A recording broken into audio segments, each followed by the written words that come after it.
Cu adezivii Sicabond, lipirea parchetului a devenit mult mai simplă. Aduce multe beneficii pentru cei care lucrează cu parchetul și pentru cei care trăiesc cu el. Adezivii pentru parchet Sicabond rezistă la apă chiar și pe puntea vapoarelor.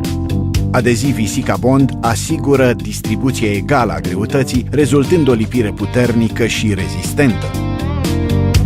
Asta înseamnă o performanță mai bună și de durată a pardoselii dumneavoastră.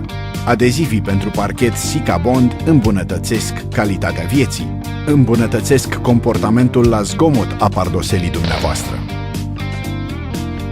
Scârțâitul și efectul de trambulină sunt eliminate. Bucură-te de un confort deosebit la deplasare, în fiecare zi.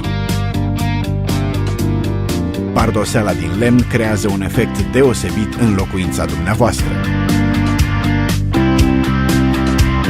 Investiția crește valoarea proprietății dumneavoastră și o face mai dorită de către cumpărători.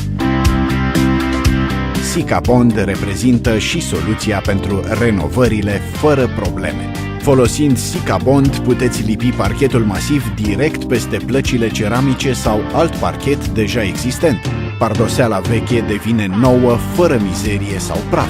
Nu este nevoie să îndepărtați plăcile ceramice sau parchetul deja existent. Lipirea parchetului nu poate fi mai simplă. Adezivii Sicabond și parchetul de calitate se potrivesc natural. Indiferent de nevoile dumneavoastră, Sica vă oferă cei mai buni adezivi posibili. Alegerea este a dumneavoastră.